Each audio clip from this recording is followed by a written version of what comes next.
चला तर आजचा हा व्हिडिओ असणार आहे ज्यांनी कोणी म्हणजे परीक्षेची तयारी करत आहेत अगदी एका पदासाठी ही तर अशी ही पद भरती आलेली आहे। नवी मुंबई मनपा भरती ही असणार आहे। काय पोस्ट असणार आहे? असिस्टंट कमिशनर हे असणार आहे। याच्यासाठी म्हणजे असिस्टंट कमिशनर हे बनण्यासाठी अगदी याच्यामध्ये आपल्याला कसलीही मुलाखत लागणार नाही, कसलंही काहीच लागणार नाही। तर बघा मग नवीन जाहिरात आलेली आहे मनपा नवी मुंबई भरती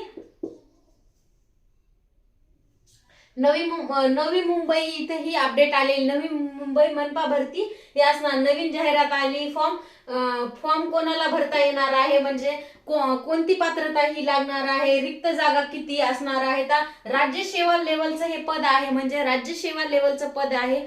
म्हणजे हे खूप चांगलं असिस्टंट कमिशनर म्हणजे आपल्याला स्वतः गाडी घरी येणार न्यायला ह्या पदासाठी। कारण ह्या तर पद मग ह्या जागा तर काय 15-20 अशा नसणार आहेत, कारण जागा किती आहेत? जागा फक्त 5 आहेत आणि त्या कशा पद्धतीने आहेत हे पूर्ण आपण व्हिडिओ मध्ये बघणार आहोत। तर मग आपल्याला एकच परीक्षा द्यायची, कारण कसलीही मुलाखत लागणार नाही याच्यासाठी। मग त्याच्यासाठी आपलं क्वालिफिकेशन हे जे कोणी म्हणजे खूप दिवस झालं परीक्षेची तयारी करत आहेत किंवा खूप एज्युकेशन घेतलेलं आहे, मात्र चांगल्या मोठ्या पदावर जायचं असे अनुभव बाळगणाऱ्यांसाठी खूप महत्वाची अशी ही संधी आहे।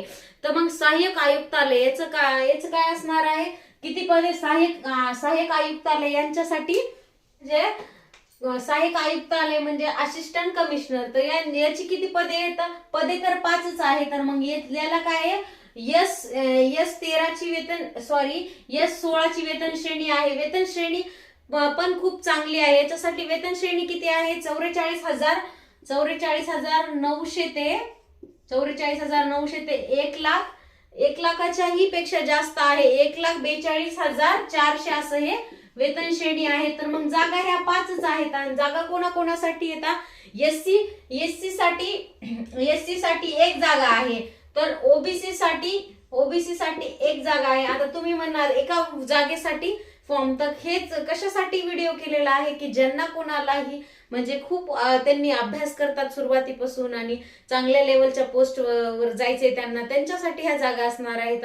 म्हणजे कसलेही टेन्शन नसणारी ही अशी ही भरती असणार आहे, कारण याच्यामध्ये आपल्याला जास्त म्हणजे लोड खात जाणार नाही। ते याच्यामध्ये एक मेन म्हटलं तर काय होणार आहे की जे म्हणजे खूप जास्त जर फॉर्म आले ह्या पदासाठी तर उच्च शिक्षित म्हणजे ज्याची खूप म्हणजे खूप शिक्षण झालेलं आहे, बऱ्याच गोष्टीचा अनुभव त्याच्यामध्ये तर दिलं नाही, अनुभव प्रमाणपत्र वगैरे लागेल असं काही सांगितलं नाही त्या GR मध्ये। तर त्याच्यामध्ये काय म्हणजे टक्केवारी म्हणजे याच्यावर काय शैक्षणिक पात्रता फक्त आपल्याला काय लागणार आहे? पदवी लागणार आहे शैक्षणिक पात्रता। तर मग शैक्षणिक पात्रता पदवी लागणार असल्यामुळे मग पदवी आपण पदवीच्या बेसिसवर मग पदवीमध्ये आपल्याला जास्त मार्क्स असलेले पाहिजेत अशा पद्धतीचे विद्यार्थ्यांसाठी, म्हणजे ज्यांच्याकडे अगोदरच खूप हुशार आहेत त्यांनीच हे फॉर्म भरावा, माझी तरी अशी विनंती आहे। तर मग याच्यामध्ये काय एससी साठी एक, ओबीसी साठी एक, ओपन साठी एक आणि ओबीसी साठी एक, आणि असं विजयसाठी एक जागा असं हे असणार आहे। म्हणजे ह्या विजयसाठी एक आणि एसटी साठी जागा नाही आणि ईसीबीसी साठी एक जागा आहे। अशा ह्या एकूण किती 5 जागा असणार आहेत अशा पद्धतीने। मग ज्यांना कोणाला म्हणजे एससी वाल्यांना फॉर्म भरायचा त्यांनी, कारण ओपन मधून भरू शकतो म्हणजे कास्ट सर्टिफिकेट लावायचे नाही आपण फॉर्म भरता वेळेस। याच्यामध्ये फक्त आपल्याला काय दिलेलं आहे? फक्त अनुभव प्रमाणपत्र असणं आपल्याकडे, म्हणजे अनुभव प्रमाणपत्र नसणं असं काही गरजेचं नाही, फक्त मराठी भाषेचं ज्ञान असणं हे खूप महत्वाचं याच्यामध्ये सांगितलेलं आहे। फक्त काय सांगितलेलं आहे? शैक्षणिक अर्हतेमध्ये सांगितलेलं आहे की पदवी असणं गरजेची। त्याच्यानंतर काय दिलेलं आहे म्हणजे त्याच्यामध्ये खूप जर जास्त फॉर्म आले तर ते काय करणार आहे? ते शैक्षणिक आपलं शिक्षण बघूनच ते सिलेक्शन करून घेणार आहेत। मग त्याच्यानंतर त्यांना कसलीही एक्झाम म्हणजे डायरेक्ट काय होणार आहे?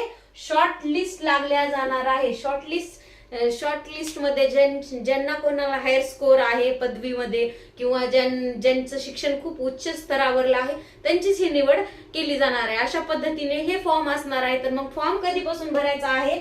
1 जानेवारी 2026 पासून फॉर्म भरायचा आहे, तर 4 फेब्रुवारी 2026 पर्यंत हे फॉर्म म्हणजे 1 महिना आहे आपल्याकडं हे फॉर्म भरण्यासाठी. आणि याचे प्रवेश पत्र कधी येणार आहे तर परीक्षेच्या 7 दिवसांना अगोदर आपल्याला याचे प्रवेश पत्र. आणि मेन म्हटलं तर गेल्या वेळेस पण याची परीक्षा कोणी घेतली होती, TCS या कंपनीने घेतली होती. तर ह्या वेळेस पण TCSच ही एक्झाम घेणार आहे. मग तसंच दुसरे एक पद आहे, त्याच्यामध्ये एकच जागा आहे, त्याच्यामुळे ते काही मी सांगणार नाही.